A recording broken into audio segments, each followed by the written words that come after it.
नमस्कार. राज्यातील लाखो लाडक्या बहिणी सध्या याच एका चिंतेत आहेत. मार्च महिना गेला, एप्रिल संपला, पण 2 महिन्यांचे मिळून 3,000 रुपये अजूनही प्रलंबित आहेत. मोठ्या मोठ्या घोषणा झाल्या होत्या की योग्य वेळी पैसे मिळतील, पण आता मात्र महिलांच्या पदरी फक्त निराशा पडतेय. अनेक महिला विचारत आहेत की आम्हाला अपात्र केलंय का, किंवा सरकारकडे आता पैसे संपलेत का.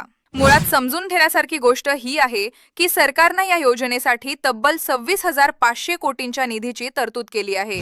मुख्यमंत्र्यांनी स्वतः बजेटमध्ये सांगितलं होतं की ही योजना वर्षभर सुरू राहणार. मग अडचण कुठे येतेय?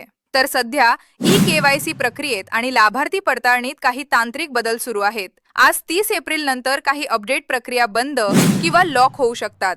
ज्या महिलांची माहिती अपूर्ण आहे त्यांना तात्पुरता फटका बसू शकतो. पण ज्या पात्र आणि पूर्ण अपडेटेड आहेत त्यांनी घाबरण्याचं कारण नाही. आता सर्वात महत्त्वाचा प्रश्न, पैसे कधी जमा होणार? सध्याच्या माहितीनुसार सरकार आता सर्व पात्र महिलांची एक फायनल लिस्ट तयार करत आहे. मार्च आणि एप्रिल या दोन्ही महिन्यांचा हप्ता मिळून 3,000 रुपये एकत्रित मिळण्याची शक्यता आहे. काही ठिकाणच्या प्रक्रियेनुसार पुढील टप्प्यात 1,500 प्लस 1,500 किंवा थेट एकत्रित रक्कम दिली जाऊ शकते. मात्र याबाबतचा अंतिम निर्णय अधिकृत GR आल्यानंतरच स्पष्ट होईल.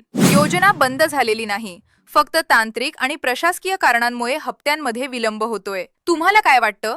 सरकारने हे पैसे वेळेवर द्यायला हवेत का नाही? कमेंटमध्ये नक्की सांगा. आणि तुमच्या ओळखीतील इतर लाडक्या बहिणींना ही माहिती नक्की शेअर करा, जेणेकरून कोणतीही अफवा पसरू नये. अशाच अपडेट्ससाठी आपल्या चॅनलला सबस्क्राईब करायला विसरू नका. धन्यवाद.